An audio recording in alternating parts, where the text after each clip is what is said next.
So I joined Emma's first ever program that she started running, and have had the pleasure of watching her program evolve and grow over time. And the one thing I would call out in Emma's stead is her ability to adapt, go with the flow, learn what works, what doesn't work. And I think every single time she's made changes for the better, and this program is really, really moving forwards at pace. For me, the reason I was really interested in it to begin with was, so I worked for Vodafone in the business area, or I was at that time, and I had a really large team, and I was very, very busy, and I was running around all the time, and I also wanted to do the things that I was passionate about. So I'm really passionate about bringing women into cyber security, but finding that balance of time was just becoming impossible, and I was really being run to the ground doing things for other people. I signed up.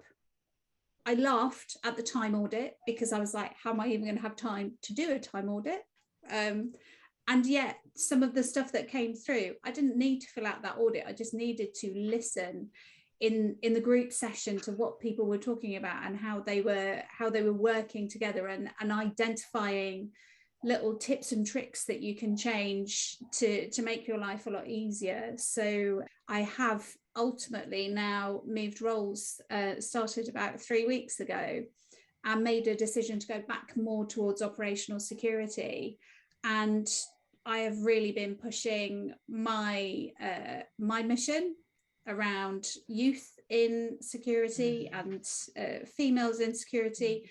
And I'm much more confident to be me and who I am, rather than feeling that I needed to be a certain way to be able to act at a certain level. So yeah, it's been a pleasure. The program has definitely, since I joined, has definitely given me a lot of, I wouldn't even say tools, a lot of support in making the change in a healthy and kind of a really authentic way.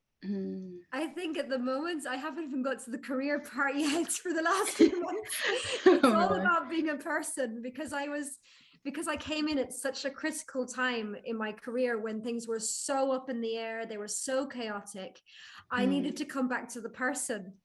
And I was just going to say, like, for me, that's I didn't think I was going to get that out of it at all. I thought I was going to have more techniques, and I was going to okay, I'm going to be able to control things better.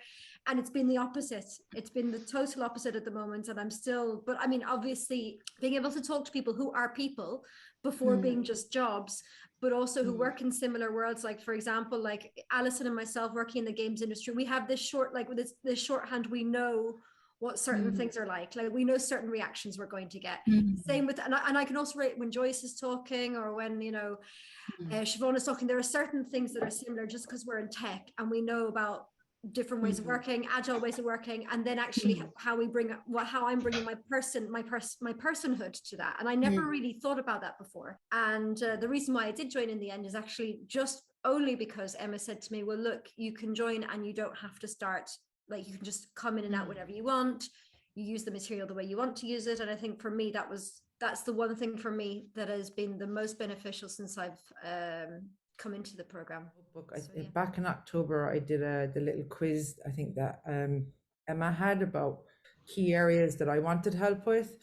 And one was influencing others. So I'm not a team manager. My job is persuading people to do things they don't want to do, mostly. And actually, I've got some tools now about how to increase my visibility. The other piece was resiliency. When I went into architecture 3 years ago, I literally cried with snot and tears for about 2 years, because I had people are like, just go be an architect. No one told me it involves people getting the best out of them, all of the tech stuff I had to learn, and getting out of a small team into an organizational role is quite, there's quite a lot going on. And the last one is going with the flow, which I'm still working on. So I'm quite impatient and I want results now. But so I have, I think recently, with the resiliency and things, I kind of had a little bit of a mini burnout, mini like stress stressathon a couple of weeks ago. It just knowing it's all the small steps and just feeling like I have the tool, and actually stepping away from the computer for a long lunch and stuff. Just because you're not working, my brain still goes, oh, okay. And it kind of, so it just kind of telling you stuff that you might already know, but making it more prominent and it's there on your forefront. So she always has a really good insights into there's the human side of you as the person. So yeah. And there's a great bunch of girls, and I don't ever want to be without them, because it has been an amazing women supporting women, and I really loved this part of the group, and it's been lovely to see everyone flourish.